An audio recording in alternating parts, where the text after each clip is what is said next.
militancia, de gestión, de coherencia, de todo lo que ellos tienen, ya se autopresentan con solo nombrarlos. Así que agradecerles mucho. Y también agradecer a los compañeros y a las compañeras militantes que están siguiéndonos por el canal de YouTube, porque realmente somos todos trabajadores y trabajadoras, seguramente con largas jornadas de laburo, y sin embargo han dispuesto un rato para poder compartirse con todos nosotros en este espacio. Sí, no es que escribí tanto ni nada, simplemente quiero transmitirles cuál fue la idea de nuestro espacio militante de plantear esta problemática o este tema de políticas comunicacionales, porque esto en realidad surgió como una demanda de concreta, ¿no? De nuestros militantes debatiendo hacia el interior, ¿no? De nuestro espacio.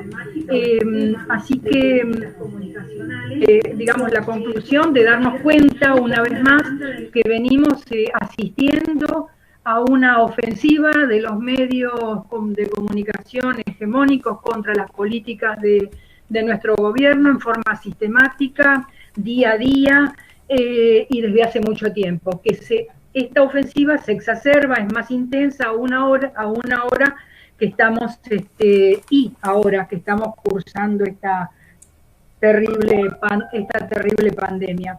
Así que nos damos cuenta y vemos que se plantean afirmaciones técnicas, científicas, políticas, de construcción de sentidos de toda índole, y que en realidad necesitamos poder contar con más herramientas para poder afrontar esta desmentida, las falsas noticias, las escasas noticias, la desinformación o la información falsa, como digo, las falsas noticias, para desmentir y aclarar. En ese sentido, nos dimos cuenta también que es necesario analizar un poco, por eso esperamos esto de este espacio, el territorio de disputa. Como dijo Mario Rovere hace unos pocos días, el territorio de disputa hay que analizarlo, porque en realidad tenemos que conocerlo para poder comprender lo que sucede y sobre eso poder accionar. Siempre nosotros, desde nuestro espacio militante, una compañera, que está hoy también acá, siempre nos dice, bueno, pero ¿cómo hacemos para responder a todo esto de nuestro lugar de militancia, para poder hablar con las otras personas con las que nos encontramos diariamente, justamente como trabajadores / militantes? Bien. Lo que también nos interesaba conversar es el valor de la comunicación en sí mismo y en nuestras prácticas, ¿no? Sabemos que cada acción sanitaria va de la mano de una modalidad de comunicación. Esto, lo que trabajamos en salud y militamos, sabemos que cada hecho, cada acción que realizamos va de la mano de una modalidad de comunicación. Y siempre esa modalidad está mediada por la palabra, por la escucha, por la intersección de distintos saberes.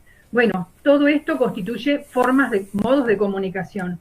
Queremos mejorarlos, queremos pensarlos, queremos ampliar nuestro conocimiento en esto para poder aportar más justamente a sumar en ese sentido. Creemos que este espacio nos va a proveer de más herramientas, de más elementos para el debate y para la discusión, que llevaremos luego también hacia nuestros lugares de militancia.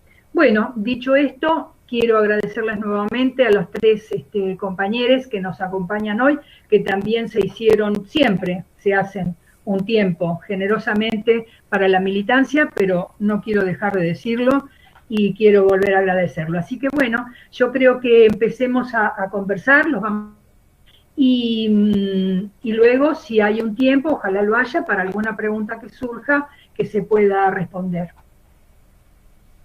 Cacho, si vos querés dar la palabra. Sí, habíamos dicho que empezaba el Turco, así que te damos la palabra. Muy bien. Bueno, buenas tardes, compañeros, ¿cómo están? Gracias por invitarme. Florencia, Nico, Cacho, Diana. La verdad es que esto es para que reflexionemos, más que para buscar palabras certeras, digamos. Porque fíjense ustedes que la pandemia a nivel internacional puso en crisis sanitaria al mundo. Una crisis civilizatoria que la puso en evidencia, esta crisis sanitaria, y no aparece en ningún lado.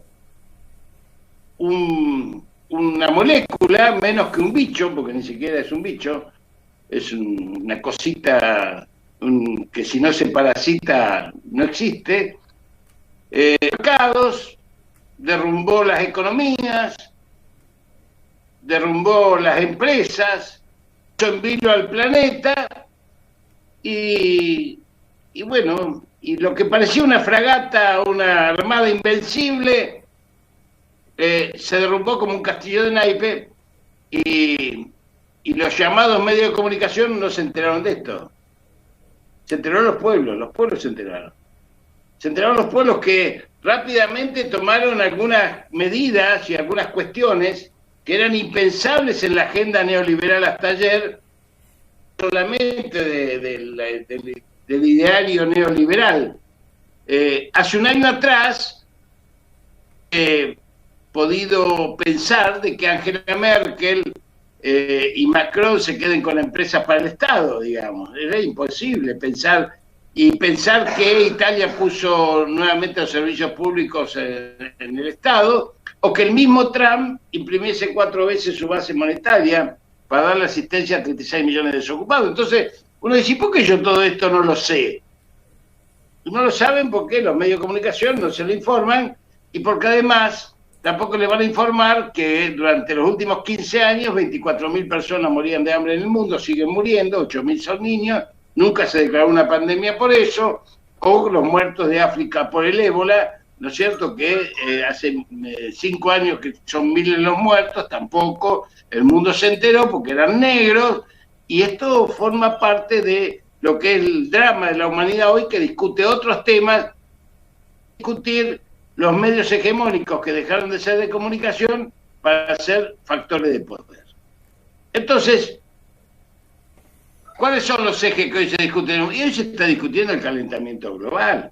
Hoy se está discutiendo si la democracia es funcional o no es funcional con estos medios hegemónicos y con fondos de inversión supranacionales que arrasan soberanía. Se está discutiendo si la desertización y el uso de los agrotóxicos va a persistir, y otros ejes que tienen que ver con la naturalización del lawfare, la fake news y todo eso que ustedes nombran. Tenemos un tema que nos lleva a repensarnos a nosotros mismos que estamos discutiendo. ¿Estamos discutiendo los temas de la humanidad, los temas que hacen a los seres humanos, o estamos discutiendo aquellas cosas que nos llevan a discutir por el ojo de la cerradura los medios de comunicación que no son de comunicación, insisto, hegemónicos?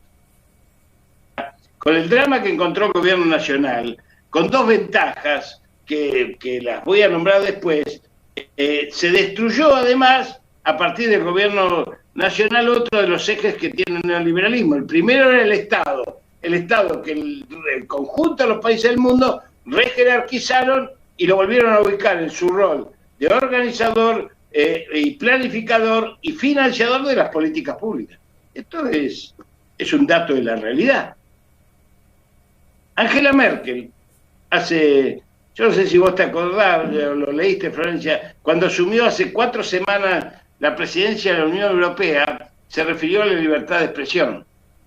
La libertad de expresión tiene límites. No puede promover el odio, el linchamiento mediático, la persecución, ni ocultar ni mentir. Esto obviamente no iba a salir en ningún lado. Esto es imposible que salga. ¿Se dan cuenta? Es decir, el ocultamiento de la información es tan violento como la falsa información. Algunos de nosotros planteamos que era necesario transparentar cómo recibimos el gobierno, cómo recibimos con dos epidemias, una de la deuda externa y otra de la emergencia social que teníamos que salir a paliar, y a los 90 días nos cae la pandemia. ¿Qué hace el enemigo? El enemigo nos ataca desde el momento mismo de las PASO, desde antes que asumamos. A la semana del gobierno nos pone un paro del campo por una semana. Y nosotros empezamos a discutir entonces si el paro del campo sí, quién es el campo, quién no es el campo. Después nos pone el tema Vicentín, no, que nosotros queremos salvar a los trabajadores, que ellos quieren, ellos son, y otra vez una pelea en donde los medios de comunicación, cuando estamos planteando una cuestión de vida o muerte, nos ponen en la tapa de los diarios que a Lázaro Báez no lo dejan entrar en el country. Esto es lo que estamos discutiendo. Esto es lo que incluso amigos están discutiendo. ¿Este es el nivel que queremos dar nosotros a la discusión política? ¿O queremos generar una situación, recrear la motorización de la militancia a través del planteo de las utopías? Una reflexión. Muchos de los compañeros, muchos,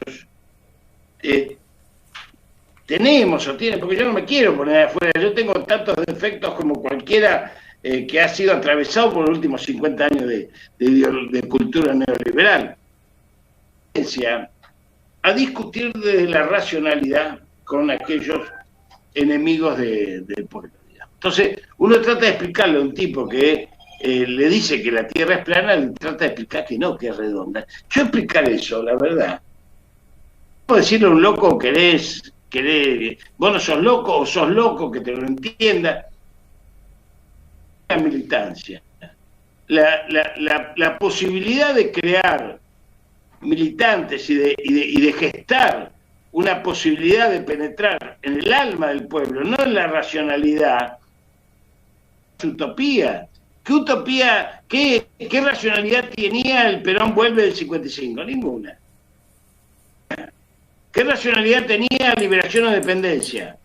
¿Qué racionalidad tenía patria o colonia? No tiene eso racional. Pero sin embargo, permite enarbolar una bandera sobre la cual se encolumna el conjunto del movimiento nacional, el conjunto de ideas que conforma la mirada del mundo, la vida y las cosas, empieza a ser trasladada a nuestro pueblo si tenemos presente que el pueblo es el único sujeto que construye la historia y nosotros tenemos una base filosófica sobre la cual operar esa memoria colectiva, esa conciencia colectiva en la comunidad organizada. Donde nosotros debemos poner el eje.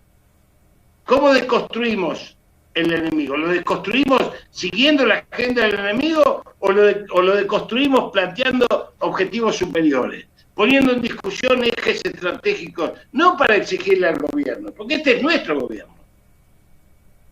Lo elegimos nosotros, pero no se excede. ¿Por qué? Porque la genialidad de Cristina hizo que forjase una alianza electoral para derrotar el macrismo. De nuestras ansiedades y de nuestros dolores, por algunas cosas que pueden hacerse bien, otras que no se... están inmersos en esta necesidad de conservar electoral, que además debe ser política para enfrentar estos tiempos de ataque exacerbado del enemigo que quiere destituirnos y golpearnos y dar un golpe de Estado antes de Navidad, porque si bien llega la vacuna, estamos llegando a la playa tan ansiada después de navegar o nadar en el mar bravío solamente para sobrevivir durante 5 meses.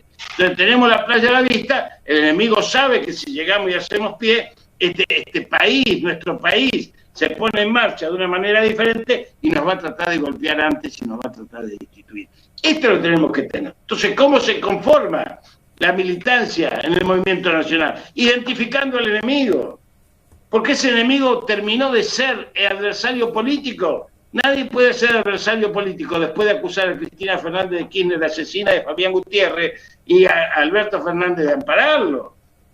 Tenemos que ser capaces de identificar ese enemigo. Ese enemigo no es solamente Macri, Bullrich, Cornejo y Carrió, que podríamos identificarlo ahí, porque ellos actúan a guión de la Embajada de Estados Unidos, a guión del despliegue del diseño estratégico de Stephen Bannon. Pero que los compañeros no saben quién es Stephen Bannon, porque los compañeros hablamos, ¿por qué no lo dejan entrar a Baez en el barrio cerrado? Me parece que nosotros tenemos que llevar aquel mensaje de Perón, de que la política es la política internacional, el resto es cabotaje, pueblo y vino, decía él, a un nivel que permite una comprensión cabal y satelital de la política.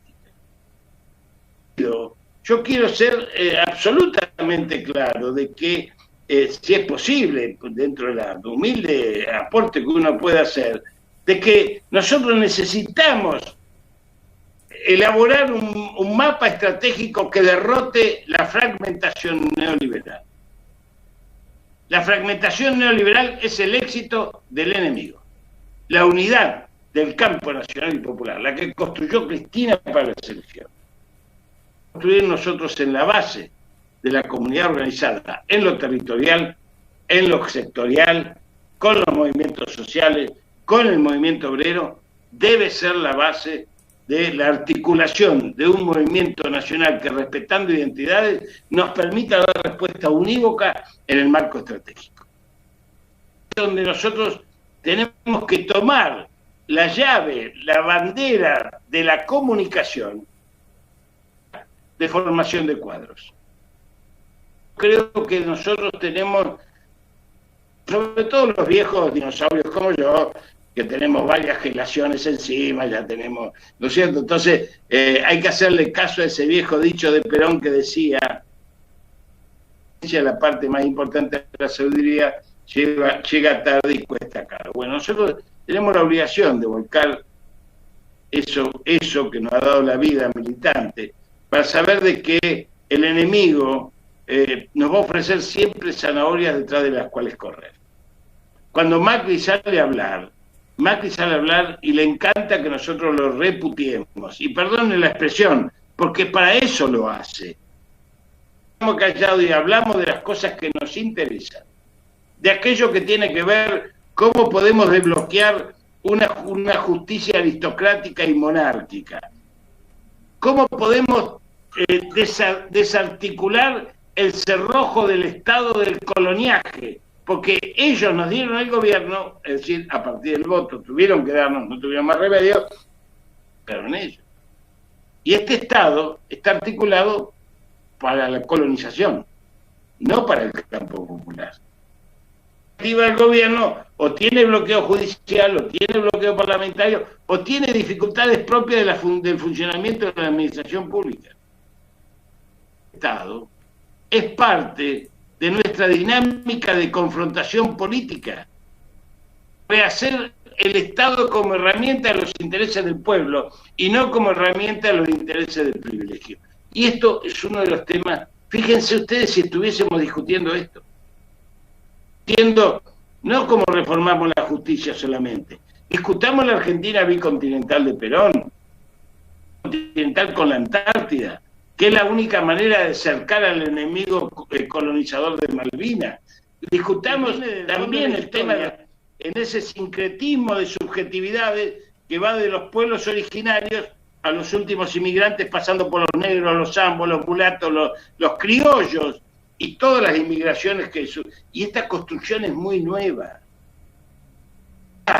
Es muy nueva, compañeros. Es una identidad de solamente 200 años, pero que trata de sintetizar esa historia profunda que los pensadores del siglo XIX, Vasconcellos, no le hablen de México, Vasconcellos decía, somos parte de la patria grande. A Martí, que era marxista y se convence en el juicio de Chicago de que su marxismo no tenía nada que ver con lo que él pensaba porque se acercaba al anarquismo. Ustedes saben que cuando uno se hace anarquista empieza a ser peronista, digamos. Por lo disruptivo. Entonces, todo el mundo sabe esto, digamos, ¿no es cierto? El paso ideológico es del marxismo-leninismo al anarquismo, del anarquismo al peronismo. Es lo que sucede en la vida, ¿vio? Por eso Puigdó, por eso Hernández Arregui, por eso el mismo Colorado Ramos, digamos, fueron llegando, todo va llegando. Es como el nacionalismo católico, ya cada vez se hace más cristiano, cada vez más comprometido, y llega el peronismo, cada uno por su lado. ¿Por qué? Porque el peronismo es esa síntesis histórica. Histórica la rescata Perón, que era tehuelche, que era hijo ilegítimo, que se crió con los criollos y tuvo que además estudiar todos los pensamientos eurocentristas para hacer lo que fue como general de la nación, pero pudo confrontarlos desde un lugar que es la fundamentalmente esa conciencia americana y mestiza. Entonces, esto que les estoy diciendo, que no se estudia en ningún lado porque es muy difícil que nuestros compañeros, y yo les recomiendo, mírenlo un poco a Dussel, que no es peronista, pero porque no se dio cuenta todavía, pero ya va a llegar. Yo creo que hay que ir, Florencia, vamos a México y lo convencemos de que es peronista y todavía no se dio cuenta. Lean bueno, a Kusch no lo lean porque no van a poder. Hay que ponerse perdón el término, un calzoncillo de lata para leerlo a Kusch. Yo prefiero leer lo que los interpretan a Kusch porque es muy difícil. Pero lean a Fermín Chávez con la epistemología de la periferia. Miren, que nadie les diga que somos un país desarrollado, un país emergente o un país periférico. No somos periféricos de nadie. No somos emergentes de ninguna cubetera y no somos subdesarrollados porque tenemos los mismos desarrollos que cualquier país del mundo.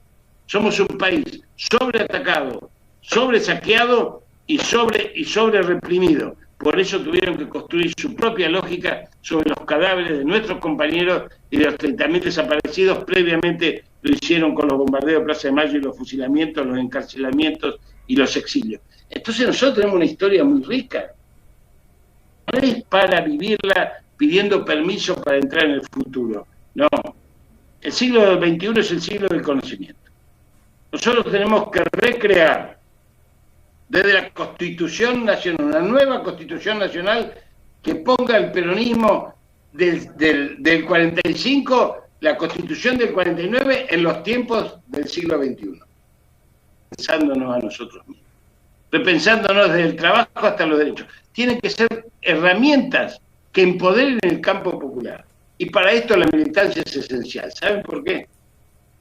Organizada no va a haber revolución nacional de la patria grande.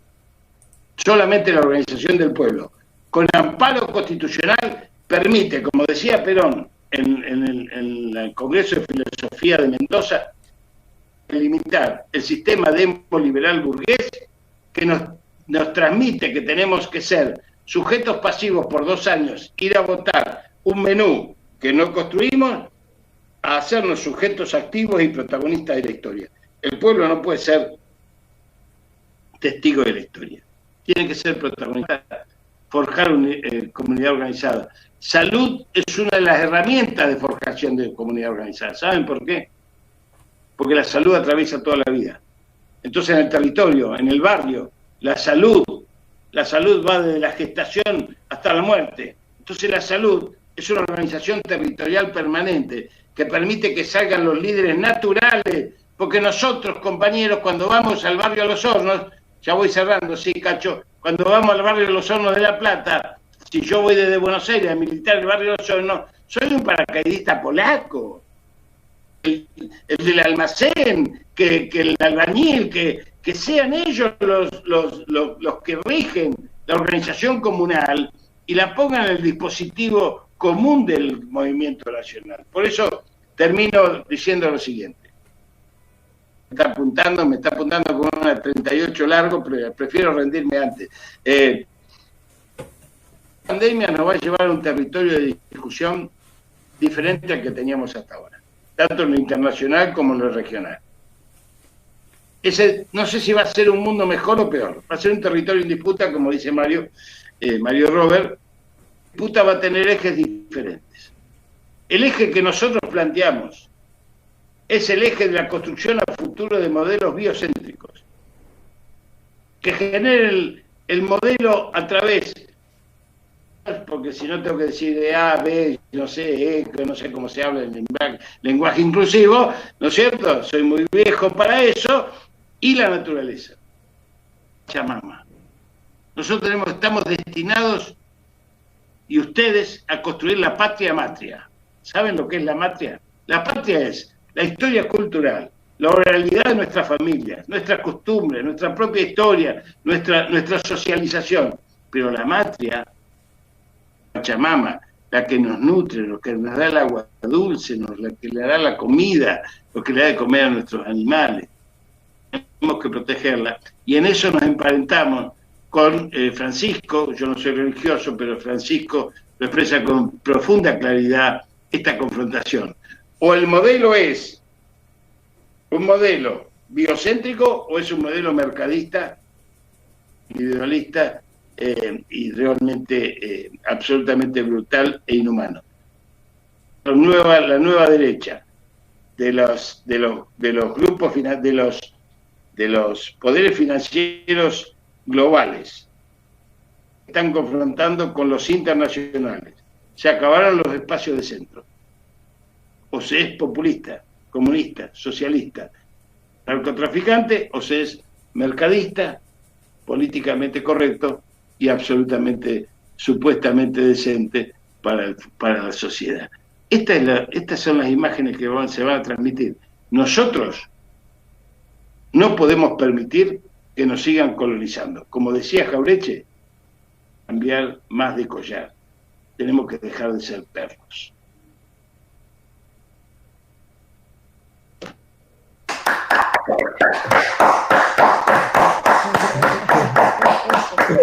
Buenísimo, Jorge, bueno. La verdad que vos me preguntabas de qué hablaba y bueno, ¿viste? Esto te dejamos correr y corriste, saliste picando en punta. La verdad que muy bueno, muchísimas gracias, muy buenas tus reflexiones.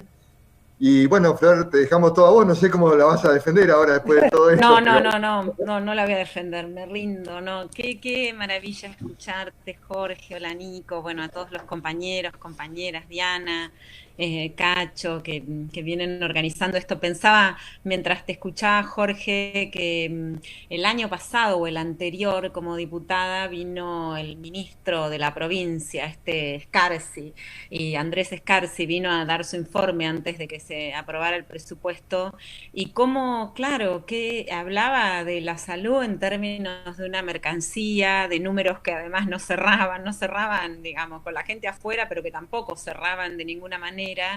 Y qué increíble como en un contexto tan adverso estamos, no sé, hablando, entre otras, digamos, una comunidad ligada, pensando en trabajadores de la salud, trabajadoras,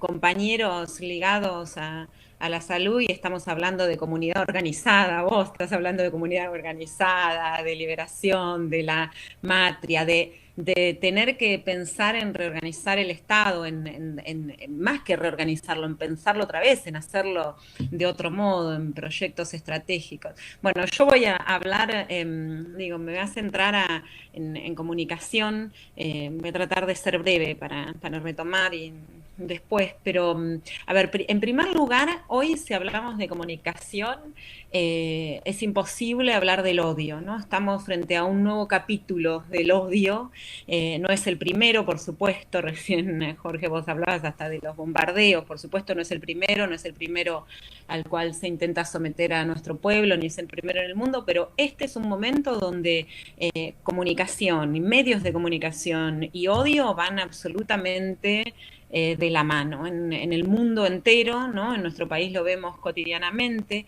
El odio, además, incluso nosotros estamos últimamente hablando de discursos de odio. Los discursos son en sí mismos prácticas, generan también realidades, hacen cosas, los humanos hacemos cosas con palabras, y estos discursos son discursos, bueno, donde en el periodismo, para centrarlos en el periodismo, que es una parte de la comunicación, pero que es algo que tenemos que señalar, que digamos, nosotros estamos viviendo un periodismo que no tiene ningún tipo de preocupación por la verdad. La derecha ha sacrificado la verdad y el periodismo ha sacrificado la verdad, ya no las verdades relativas, las interpretaciones, digo, poco importa si hay verdad, si hay argumento y si hay razón también. Claramente es otro de los grandes sacrificios. Era imposible, incluso más allá de las críticas que podía haber con la idea del periodismo y las discusiones, pero imposible pensar el periodismo sin argumentos, sin verdad, sin razón. Un periodismo que además está absolutamente centrado sobre el discurso del sentido común, es decir, las cosas no necesitan tener peso, digo, ni argumentos, ni evidencias, ni investigación, ni ningún tipo de problematización, porque se sostiene su verdad en esto de esto es así, todos lo sabemos que esto es así, ¿no? Cotidianamente nos dicen con respecto, digo, qué es lo que está pasando, y bueno, todos sabemos que esto es así, ¿no? Afirmaciones afirmaciones terribles o afirmaciones con muchísima contundencia, es decir, ningún tipo de, y de un sentido común, por supuesto, completamente deshistorizado, ¿no? Como peso muerto de la historia. Y en estas lógicas lo que se trabaja muy puntillosamente es la idea del otro como enemigo, el otro, la otra como enemigo, porque estos discursos de odio son discursos de odio, ¿o de odio a qué? De odio al pueblo, de odio racista, de odio profundamente clasista, en el sentido de clases dominantes, de un odio profundamente machista, ¿no? Entonces, fundamentalmente lo que se intenta es la muerte cívica del otro, la muerte del pueblo, ¿no? Son discursos de guerra, por eso es que no necesitamos que Julio Blanc diga en algún momento, como dijo, bueno, hicimos periodismo de guerra. Sabemos claramente que hay un discurso de odio, un discurso de guerra, un periodismo de guerra que sigue funcionando cada vez más cruel, no es que dejó de funcionar, sino que está funcionando como nunca, ¿no? Solamente, si pensamos que hemos, en la ley de violencia contra las mujeres, que ya era una ley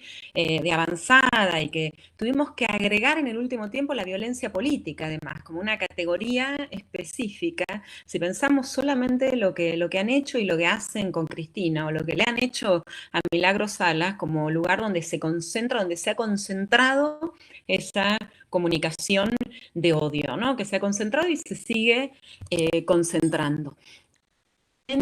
No es que pasa solamente en la Argentina, el avance de una derecha que algunos llaman neofascista, fascista, digamos, una derecha absolutamente terrorífica para con los pueblos, es un dato insoslayable, que tampoco es, digamos, tampoco es mágico, no es que una mañana esto se levanta, no, tiene que ver con muchísimas razones, pero creo que es importante que veamos que la financiarización de la economía, un mundo además definido a partir de las reglas de la financiarización de la economía que deja millones y millones de excluidos por todas partes, y el fracaso del liberalismo o del neoliberalismo progresista, lo voy a decir entre comillas, para darle respuesta o contención a estos excluidos, y por otro lado, el golpe tan tremendo que en toda nuestra región se ha dado a los gobiernos populares, ¿no? Hoy, digo, venimos de un día, estamos mucho más esperanzados después de lo de Bolivia,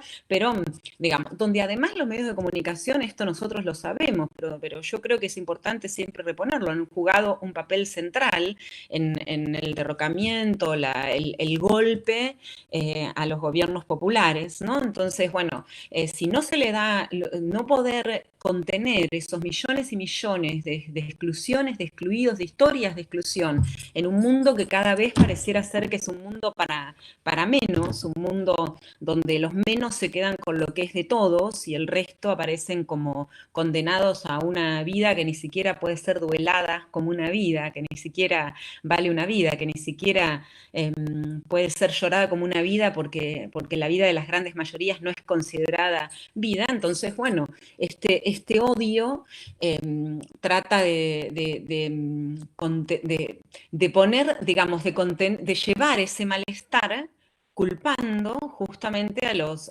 excluidos de ese mismo malestar.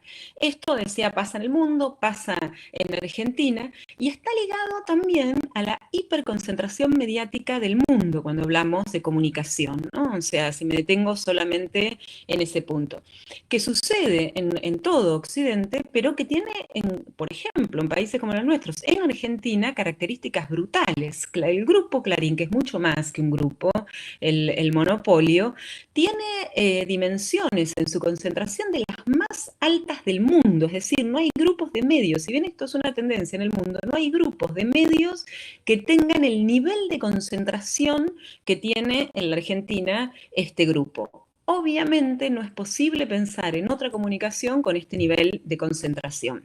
Y este nivel de concentración, además, no tiene que ver solamente con los medios tradicionales. A veces algunos dicen, no, las redes, casi como por una cuestión del dispositivo tecnológico de las redes, ¿no? Pareciera ser que es una cuestión de la tecnología, circula más fácilmente el odio. Las redes tienen propiedades, propietarios, tienen nombres, tienen digamos, forman parte de la propiedad privada, pero además las redes, y esto está súper trabajado y estudiado, la agenda que circula en las redes, el 90% se hace en los medios tradicionales, que circulan, obviamente, pasando muchas veces límites que en los medios tradicionales no son aceptados por las audiencias, pero que están claramente planificados. Yo creo que nosotros eso lo sabemos, pero por ejemplo, yo lo discutía con los estudiantes en el primer cuatrimestre en materias de comunicación, y los estudiantes, que son la gran mayoría, que además no ni ven televisión, ni leen los diarios, estudiantes de periodismo, tienen una idea de que en las redes circula algo mucho más libre, ¿no? O sea, como que en las redes circula algo en los cuales no entra esa dimensión de la concentración. Bueno, ahí hay un gran problema, porque además está absolutamente demostrado y denunciado, ¿no? Pienso el informe que hizo Amnistía Internacional con el ataque a los familiares de Santiago Maldonado, ¿no? Y cómo se pudo desmontar una operación en las cuales las llamadas como grupos de trolls o bandas de troll tienen que ver claramente con estrategias planificadas que están ligadas a la propiedad de los medios concentrados también. Ninguna libertad sucede en ese terreno. Esto, además, hay que pensar que no solamente, porque a veces decimos las falsas noticias, como si reponiéndole, digamos, algún otro orden podemos desarmarlas, ¿no? La falsa noticia acá, digamos, lo que circula es un discurso que a veces no se somete a la posibilidad de la verdad o de la mentira, ¿no? El imaginario generalmente no se somete a esa prueba. Entonces, ahí tenemos un problema que es mucho más grande que la denuncia de esta falsedad. Con eso, digo, ¿qué es lo que hacemos con eso, no? Porque yo creo que de diferentes maneras vamos llegando a ese diagnóstico. Yo creo que a ese diagnóstico le falta un elemento central, que es un plan sistemático, sistemático de desestabilización de nuestros gobiernos populares, de que la experiencia de los gobiernos populares no vuelva a ocurrir. Eso parece algo que a veces, digamos, nos olvidamos nosotros mismos, pero que hay que señalarlo. Y el tema es con eso, ¿no? ¿Qué hacemos con eso? ¿No? ¿Qué hacemos fíjense, la semana pasada, ¿no? Presentamos con la Defensoría del Público, en realidad la presentó la Defensoría del Público, un observatorio, ¿no? Un observatorio para...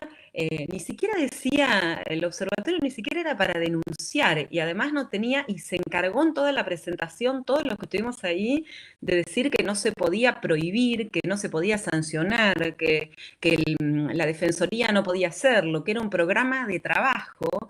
Y una vez presentado, hubo un escándalo de todas las asociaciones periodísticas, la denuncia a Miriam Lewin como titular de la Defensoría, el llamado a indagatoria a través de la justicia y, bueno, y además de Tornelli ahí en el medio. Entonces, ¿qué es lo que hacemos con todo eso? Parece que la pelea es extremadamente desigual, y seguramente es extremadamente desigual.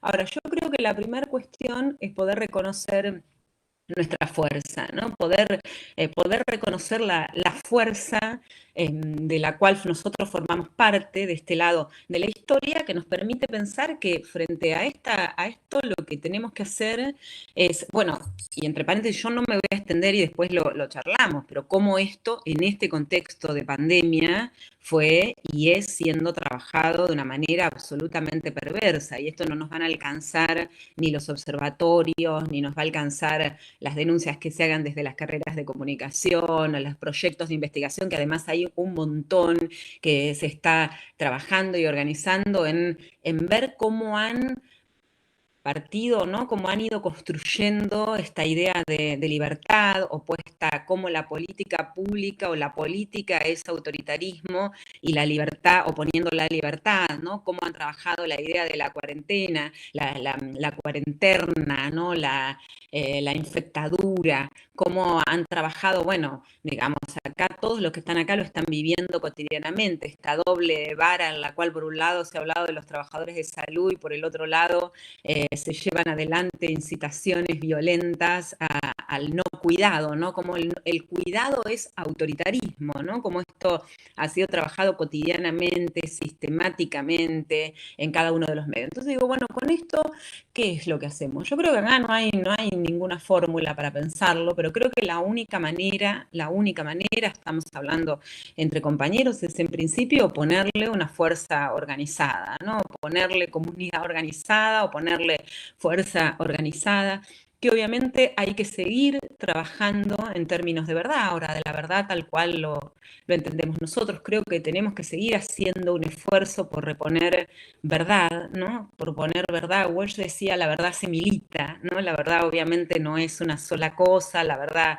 es abigarrada, la verdad de los pueblos mucho más, digamos, pero la verdad es imposible de este lado de la historia si no se milita, si no entendemos siempre que siempre vamos con la cancha inclinada, eso lo sabemos, y que entonces tenemos que reponerla permanentemente, y que se repone a través de argumentos, pero que se repone fundamentalmente, creo yo, se repone a través de poner el cuerpo, se repone con el cuerpo, con los argumentos, con el corazón. Decía Jorge, con la utopía, con lo que no está, ¿no? O sea, con lo que no está y que forma parte de la verdad de los pueblos y que tiene que estar permanentemente puesta ahí. Se pone, antes decían, con el ejemplo, ¿no? Lo que pasa es que la idea de ejemplo tiene muchos problemas, ¿no? Pero es con qué, con el estar presente, ¿no? O sea, con el estar allí donde otros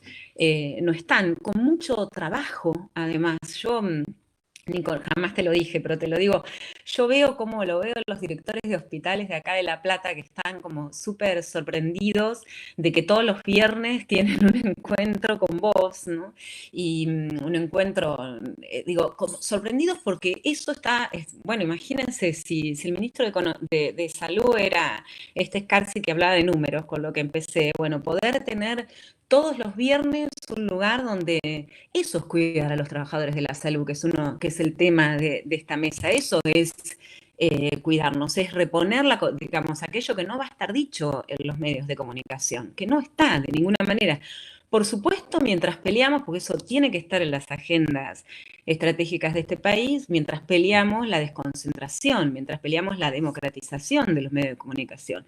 Esto hoy, por diferentes cuestiones, no digamos, se nos escapa por momento, ¿no? Pareciera que hay que buscar otros caminos, que el camino de la ley, bueno, ha tenido sus problemas, todo lo que sabemos, digamos, puede ser un encuentro particular, pero no puede ser, tiene que ser insoslayado, digamos, tiene que ser algo que nosotros por lo menos sepamos que tal vez no es ahora el momento de discutir, pero que con este nivel de concentración jamás vamos a poder pensar en otra comunicación, ¿no? Que mientras la vamos a ir pudiendo hacer. Y finalmente quiero decir que cómo se pelea también con todo esto, y se pelea con la convicción de que todos los días reponemos este sentido de la interdependencia, que mientras peleamos por la emancipación, en el camino de pelea por la emancipación, sabemos de la con un horizonte de justicia y de igualdad entre todos los seres, los seres vivos, humanos y no humanos, algo que posiblemente nos permita este tiempo tan oscuro, nos haya permitido pensarlo mucho más, ¿no? Con ese sentido que algunos dirán que no es muy realista, ¿no? Pero algunos también están como muy fascinados con la realidad. Y nosotros estamos de un lado de la historia en la cual a nosotros no nos fascina la realidad tal cual la estamos viviendo, porque nos parece esencialmente injusta y dolorosa para millones. Así que sin esa fascinación, con la convicción de que estamos del lugar correcto, en el lugar que queremos estar, que elegimos, que tenemos, que tal vez ni siquiera elegimos nosotros conscientemente, que a lo largo de la historia ha sido elegido, y sabiendo que bueno, a mí, digo, para cerrar, me gustaría citar a Álvaro García Linera en esta semana, humana, ¿no? En esto que a nosotros nos conmovió tanto en el 2015, cuando él dijo así en la conferencia del 2015, el 2016, tal vez porque estábamos como muy dolidos y muy lastimados, ¿no? Y cuando él dijo, bueno, de lo que se trata, digo, para nosotros siempre se trata de luchar, a veces caerse, levantarse, volver a luchar, militar, trabajar, pensar juntos, digamos. Se trata siempre de luchar sabiendo que para nosotros siempre la patria va a ser el otro, la otra, y que cuidar a trabajadores y trabajadoras, cuidarnos entre nosotros, cuidar nuestra patria es sabernos parte de un colectivo que ha empezado hace mucho tiempo, pero que todavía tiene muchísimo que caminar y que en el presente se va jugando todos los días la posibilidad de la vida digna. Bueno, muchas gracias.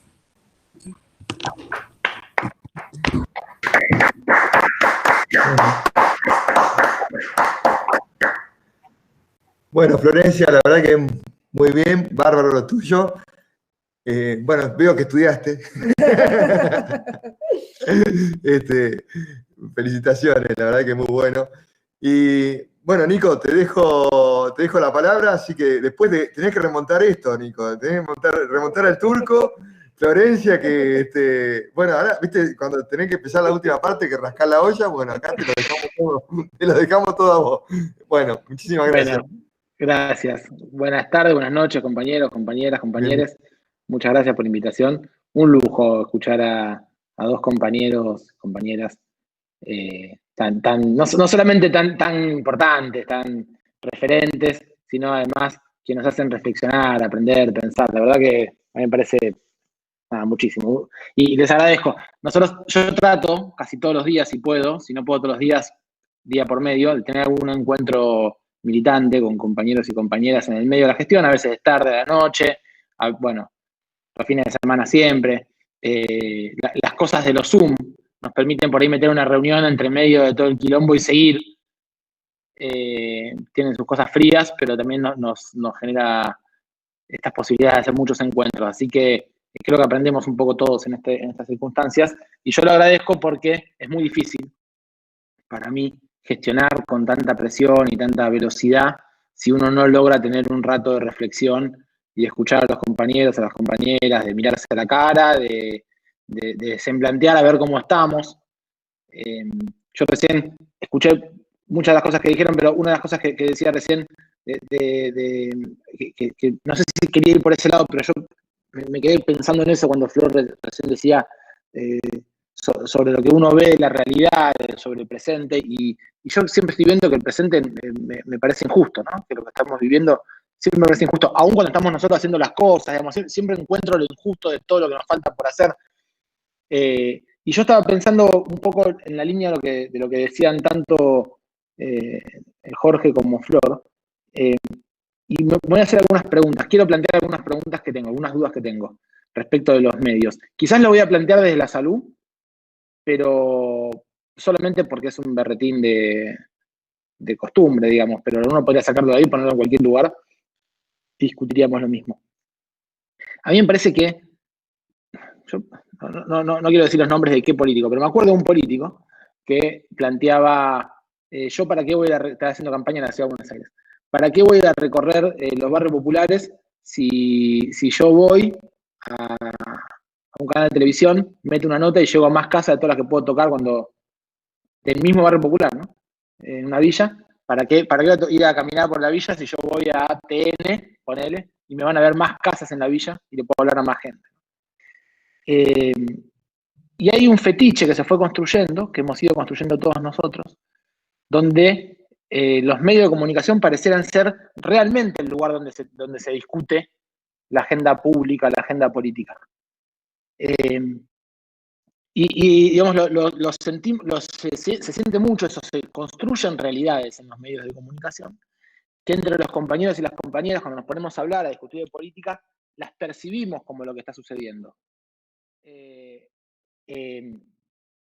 hay esto como, se puso demasiado vigente, esta idea de que es en los medios de comunicación, que el que está en los medios, hay dirigentes compañeros o de la oposición, que su construcción, compañeros también, el Turco hizo un par de comentarios sobre compañeros también.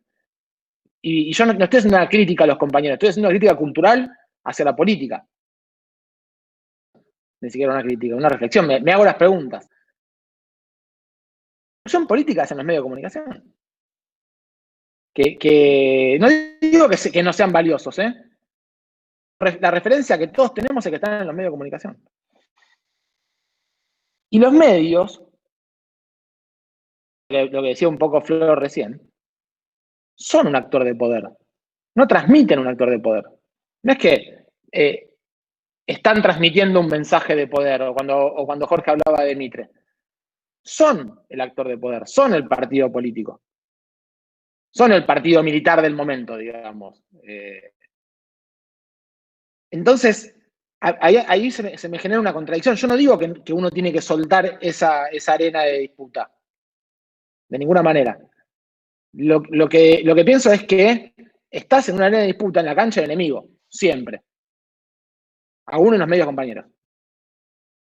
Porque la lógica de lo que se impone, digamos, si un medio por compañero no plantea la agenda que se plantea, es un medio de gueto, donde no digo que esté mal, pero es un medio que está por fuera. Entonces, todo lo que está dentro de la agenda de la discusión está en ese escenario, que para mí son reglas de juego que nos distorsionan. Y que después, cuando nosotros tenemos que pensar cómo vamos a pensar la política, si estamos demasiado tiempo en los medios de comunicación o prestando atención a lo que dicen los medios de comunicación,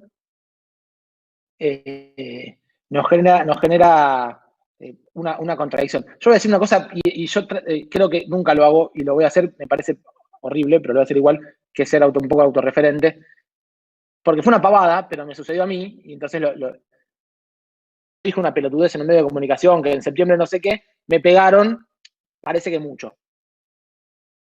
La verdad, nosotros estamos tratando de conseguir barbijos para los tipos en los hospitales, que los medios... La verdad que laburamos muchas horas, tuvimos mucho tiempo laburando ininterrumpidamente de lunes a lunes. Nosotros veníamos los fines de semana, yo compraba factura, engordé como 10 kilos, le traía a todos los compañeros facturas todos los días cuando veníamos, pues los hice laburamos todos, bueno, Cacho sabe perfectamente, laburamos, lo primero que hicimos cuando empezamos con esto fue desarmar el ministerio, destruimos la dirección del ministerio para darle funcionalidad a cosas que tenían que suceder muy rápido, muy poco tiempo. Entonces, eran muchas horas de trabajo. Sinceramente no me di cuenta de lo que pasó. Y después me preguntaban otros periodistas, ¿y vos qué pensaste cuando te decían esto? La verdad que yo estaba pensando, ¿cómo carajo hacía para abrir los hospitales con los medicamentos, con los elementos, para que cuando llegue la pandemia estemos preparados y no nos revienten los hospitales? No tengo ni idea de lo que opinaban estos nabos en los medios de comunicación. Y menos mal, porque probablemente si los hubiera escuchado me hubiera angustiado. Porque yo no soy, como ninguno de nosotros somos personas ajenas a la realidad. Lo que me hubiera pasado es lo que le pasa a algunos políticos cuando le sacan la imagen positiva. Sentís la abstinencia del amor que los medios de comunicación al principio nos dieron a nosotros también porque los aplaudían, éramos los profesionales de salud, que estamos bancando y que no sé qué. Después nos empezaron a pegar como era obvio que iba a pasar. Que ellos iban a estar para venir a horadar, aunque tuvieran que producir muertes con eso, aunque fueran miles de muertes, que era obvio que iban a hacer esto. Y si nosotros somos sensibles, no digo que uno no tiene que tener vigilancia, lo que uno tiene que tener es ahí puesta la moral. Que si uno pone ahí la moral, pone ahí la valorización de qué es lo que está bien y qué está mal, los tipos te van a trabajar la subjetividad a vos también. Entonces, por eso yo digo, arranco diciendo, yo trato todos los días de tener un encuentro militante. Yo casi todos los días hago una nota en un medio de comunicación también, digamos, no es que yo estoy afuera de eso, también lo hago porque yo entiendo que es una responsabilidad comunicar a los miles y miles de compañeros, compañeras argentinas que necesitan que le expliquemos lo que estamos haciendo, que los convenzamos de que puede ser mejor, etcétera, etcétera. Yo lo entiendo perfecto. Pero también tenemos que hablar con los compañeros para saber qué es lo que está pasando. ¿Cuál es la percepción? Nosotros nos encontramos con los directores de hospitales, porque es inmanejable esto, si vos no hablás con los tipos que están en la trinchera que te dicen cuáles son los problemas. Y si vos no le transmitís directamente qué es lo que tenés que hacer, qué es lo que pensás que hay que hacer, y lo abrís, porque nosotros las reuniones que hacemos tienen la parte abierta, ¿no? Yo te explico la situación desde mi perspectiva y después hay una parte de discusión, ¿no? Y si yo no hiciera eso, y si yo siguiera la salud solamente por los boletines epidemiológicos, me comería todo lo que pasa en la realidad del trabajo, ¿no? Bueno, lo mismo pasa con la política, con los medios de comunicación. Si uno no habla con los compañeros, si uno no camina los territorios, puede cometer el error de pensar que lo que dicen los medios de comunicación es lo que está pasando. Y lo que dicen los medios de comunicación es lo que dicen los medios de comunicación, tiene que estar puesto en ese lugar. Y tiene esa significancia. ¿Es importante? Importantísima. Es importantísima. Pero es una arena de disputa. Ninguno de nosotros va a ir a una asamblea en un barrio, en una universidad, y pensar que lo que dice el de la asamblea es lo que es. Todos los que tenemos militancia, sabemos que cuando vamos a un lugar, lo que dice, lo dice desde donde lo dice. Lo dice porque es trosco, lo dice porque está caliente porque le pasó tal cosa en tal lugar, porque se rompió la escuela. Tiene alguna perspectiva donde cuenta las cosas. Lo que nos quieren hacer creer es que los medios de comunicación vienen a contar lo que está pasando. Bueno, esto es viejísimo, digo, ya nadie lo cree demasiado serio. Ahora, la vara de lo que se puede y lo que no se puede decir. Por ejemplo, nosotros con la pandemia nos fueron corriendo con estamos asustando a la gente. Estamos asustando a la gente. Esto, si no estuviéramos asustando a la gente, no hubiéramos puesto un decreto que impedía a la gente salir de la casa. Ahora, nos trabajaron al punto que propios dijeron, no, nosotros no queremos asustar, nosotros lo que queremos... No, yo no estoy asustado, estoy diciendo lo que tenemos que hacer. Yo lo dije en un par de oportunidades, pero uno la verdad es el laburo que tiene. ¿Cómo le vamos a decir a un tipo que tiene colesterol muy alto que siga comiendo choripán, no? Bueno, es el trabajo que hacemos lo de salud. Decimos este tipo de cosas. Bueno, si uno trabajara sobre el transporte, hablaría de, qué sé yo, del tránsito. Pero bueno, nos van poniendo cosas en el sentido común y nos penetran en los compañeros y nos restringen las políticas, nos restringen el marco de acción y después nos empiezan a pegar por las consecuencias de eso. Entonces, digo, como un ejemplo muy, muy concreto de lo que sucede con la pandemia y la comunicación y todas las cosas que nos faltan hacer, no se la voy a decir al enemigo. Eso es lo que no voy a ir a hacer. No se la voy a decir al enemigo, para que las use para agradarnos. Entonces, a mí me parece que lo que tenemos que trabajar nosotros respecto de la posición de los medios no es los ignoro, los discuto, no quiero hablar más con ellos. Es los entiendo, los comprendo, los utilizo. Nosotros como militantes. Después tenemos que darnos, como decía Flor, una política respecto de cómo además esa arena además la conquistamos, la disputamos. Yo no sé si eso es factible o no es factible porque es un fenómeno mundial. Seguramente como todo fenómeno mundial es temporal, en algún momento se logre revertir. Porque si los pueblos se organizan y construyen contra algo, en algún momento vamos a vencer. Esto siempre sucede. Y nos costará un trabajo de un tiempo.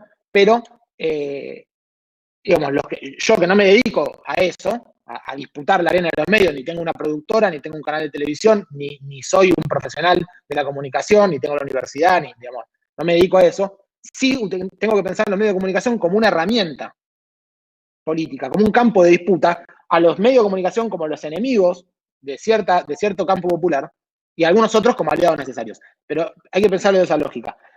Y a nosotros nos queda pensar otra cosa más, que me parece que es el elemento contracultural necesario para formarnos políticamente con la comunicación y poder pensarla como una propuesta alternativa.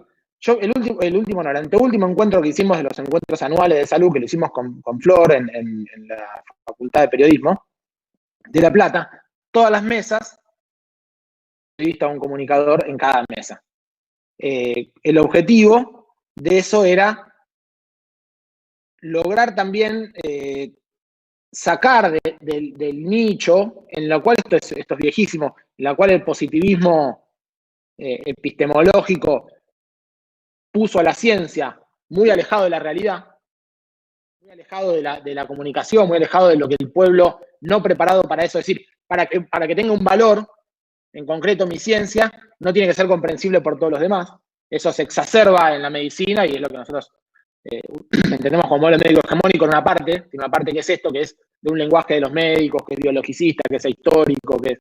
Bueno, porque la salud es un proceso social, te diría, el proceso social. Porque el que está involucrado no son los intercambios entre las personas, sino las personas en sí mismas. Están involucrados con sus cuerpos en un proceso de construcción que es el proceso de salud, enfermedad y cuidado. Entonces nosotros también tenemos que pensar la comunicación en la salud. Porque porque nosotros tenemos que pensar que hay una comunicación que no es la comunicación de los medios de comunicación. Y hay una cosa, ¿ustedes saben qué es el detectar? El programa detectar. ¿Para qué sirve el programa detectar? Yo les digo que estoy seguro, compañeros que se dedican a esto, que se dedican a la salud, que piensan que el programa detectar son hisopados en barrios populares. PCRs, hisopados con PCRs en barrios populares. Porque hay un fetiche con la tecnología, que son los hisopados. Si hay una PCR, que es una cosa muy tecnológica, seguramente hay salud. Pero nunca en su vida. ¿Qué es el detectar? 2,5 millones de personas le tocamos el timbre en la casa. Le dijimos, hola señora, ¿cómo se llama? Juana. Juana, ¿cómo anda usted? Bien. ¿Fuma? ¿Tiene alguna enfermedad? No. ¿Tiene hijos? Sí. ¿Cómo están los hijos? Tráigalo. ¿Cómo están ustedes? Le toma la temperatura a cada uno, le pregunta, ¿tiene el IFE? ¿Lo está cobrando? Sí, lo estoy cobrando. Vamos, el martes viene ANSES. ¿Qué hacemos? Militancia territorial. Pero popular en salud. Decimos, señora, usted sabe que tiene que usar el barbijo, si sale, no salga, si no sé qué, tiene algún adulto mayor, bueno, cuídelo de tal manera, bla, bla, bla. Si tiene algún síntoma, son estos los síntomas, venga que le sopamos. Pero los 2,5 millones de personas que vimos, fue una discusión que tuvimos durante meses con los medios, decían, ¿pero hisoparon a esa gente? No, le tocamos el timbre.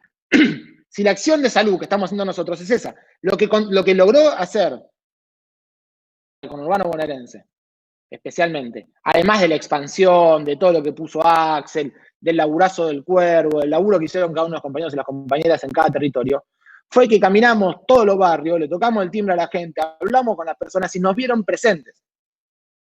Y eso es comunicación. Eso es una comunicación popular directa. Y la comunicación es una herramienta sanitaria. Cuando nosotros pensamos en el equipo de salud, pensamos en la comunicación en salud.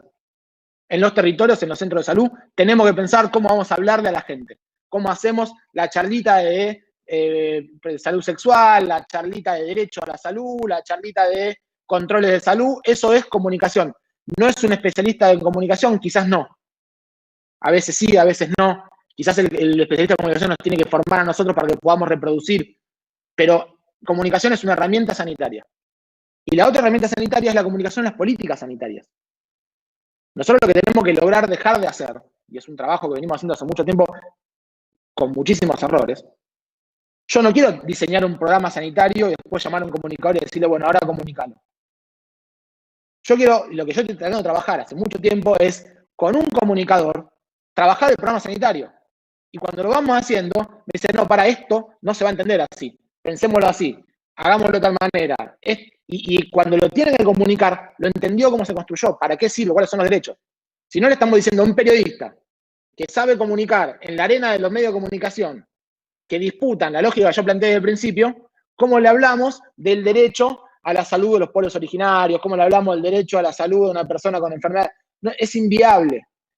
¿Y qué terminamos vendiendo? Medicamentos, vacunas y test. Es lo único que podemos vender, que son las tecnologías que el capitalismo hizo para nosotros. Que necesitamos una comunicación que sea emancipadora, una comunicación que sea rebelde, una comunicación que sea peronista, y tenemos que llevarla a nosotros a todos los territorios. Bueno, quería hacer ese planteo. Muchas gracias.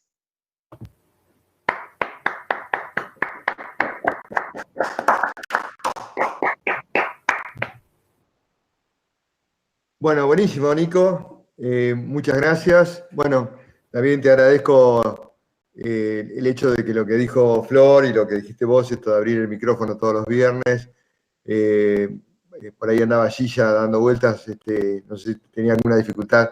En el YouTube tenemos más de 60 escuchas en este momento, así que bueno, la verdad que está muy buena la charla. Y bueno, abrimos ahora un poco el canal de preguntas. Tenemos el grupo acá de los chicos.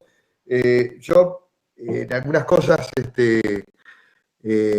por ejemplo, me quedé pensando, Florencia lo nombró a Rodolfo Walsh. Rodolfo Walsh en la carta abierta a la Junta, él habla precisamente de salud y, por ejemplo, plantea temas de salud pública en ese momento y habla de la mortalidad infantil y habla de los medicamentos y habla de la gratuidad en los hospitales que se le había quitado a la gente en su momento. Así que, bueno, fíjese que Rodolfo Walsh también cita términos de salud en su carta abierta en el 77, digamos, ya hace unos cuantos años.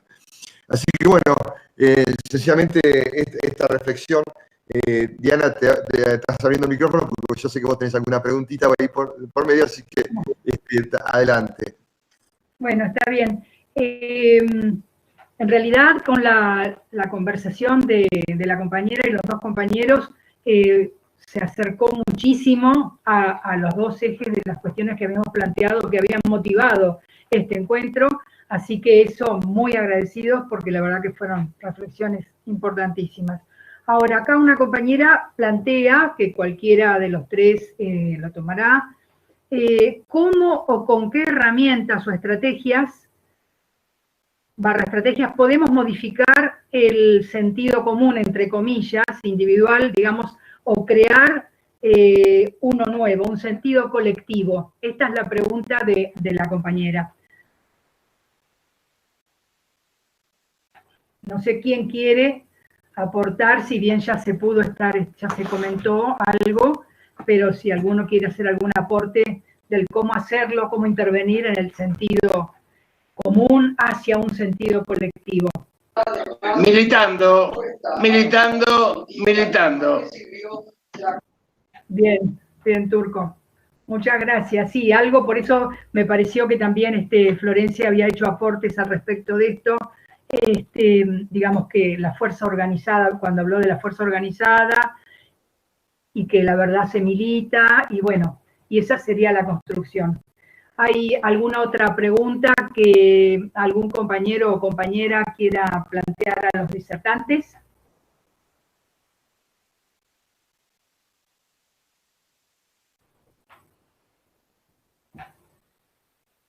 Estamos todos satisfechos con ninguna duda, eso es planteen preguntas, ¿no? Héctor, ¿vos no tenés ninguna otra pregunta? No, es tremendo, Diana, está bien, porque le metimos tanta bala en la cabeza que los compañeros, claro, quieren, dicen basta de fusilamientos mediáticos, por un lado Clarín y después vengo acá y me fusilan los propios compañeros. Así que yo abrí el micrófono para despedirme porque justamente como dicen Nico, algunos de nosotros tenemos que defender algunas cosas y tengo que ir a un programa ahora. Bien. Así que les agradezco a todos, Florencia, un beso grande, Diana también. Nico, nos vemos en estos días, ya nos vemos, Héctor, Cacho viejo, y perdonen que me tengo que retirar, pero como bien dice Nico, algunos tenemos que defender los trapos, ¿no? Porque si no, estamos listos. Chao, hasta luego. Estamos bien, chao. Parece, en función de estas palabras de Jorge, que realmente ha sido de conceptos y una lluvia de conceptos para reflexionar. Podemos también ir despidiendo a nuestros dos disertantes, porque sabemos que tienen infinito trabajo, y la verdad que siendo las 8:33 para nosotros, nada más que un agradecimiento inmenso. Y la propuesta es seguir militando como todos los días. Y bueno, no sé, Héctor, si querés agregar algo más. Mis palabras son gracias, gracias y gracias.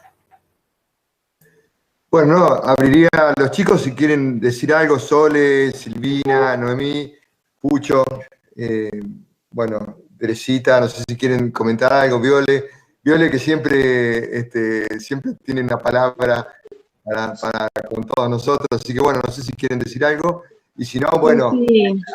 Sole que quería decir algo. Sole, ¿cómo va? No, yo estaba escuchando lo que decía Nicolás con respecto al detectar y al territorio, y pensando por ahí, obviamente que en pandemia uno está gestionando pandemia, ¿no? Pero pensando más por ahí para proyectos del año que viene, si desde provincias se está pensando como herramientas crear equipos de salud interdisciplinarios, intersectoriales, incluso pensando que pueda haber personas que que tengan que ver con la comunicación, para abordar el territorio y la salud, y justamente empezar a trabajar la salud ahí en las propias casas, y ni hablar de los centros de salud, ¿no? Pero como igualador tal vez de las políticas, pensando que cada municipio baja lo que le parece, dependiendo también del color político. Digo, si provincia está pensando en algo como fue la Tandos en su momento. Bueno, eso es casi abrir un capítulo para otro encuentro prácticamente, porque voy a decir cosas que son recontra polémicas, pero yo creo que sí, la respuesta concreta es sí, ya la tenemos, pero no es esa la respuesta a la pregunta. Para mí eso es insuficiente. Lo que está complejo del planteo que decís es que cada distrito baja lo que quiere. Y hay una discusión muy grande respecto de la equidad, del derecho a la salud, y es el trabajo que tenemos que hacer nosotros. Yo no quiero una TAM2 en 20 lugares, 50 lugares, en una provincia con 17 millones de personas. Yo quiero un derecho a la salud para 17 millones de personas. Así que nuestra construcción es política, es con paciencia, es con mucho trabajo, es sin bajar ninguna bandera, que ese derecho a la salud lo tenemos que hacer entre todos.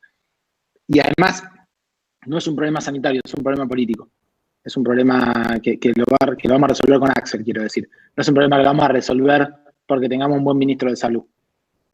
Lo vamos a resolver porque tenemos una buena dirigencia política y mucha militancia. Muchas gracias, Nico. Excelente. Excelente, la verdad que sí. Algunos comentarios ahí del chat que, bueno, dan muchas gracias por la charla.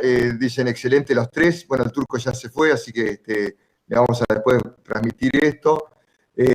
Bueno, y la verdad que yo estoy, por mí, digamos, en este momento con la panza llena. Y bueno, ¿qué va a hacer? Y nada, me parece que tener a Florencia, tener a Nico, tener al turco, digamos, acá tan cerca, uno a veces le surge por ahí un montón de preguntas, pero bueno, yo creo que esto ha redondeado, lo vamos a dejar. Nico todavía está en el ministerio. Fíjense, chicos, Nico está en el ministerio.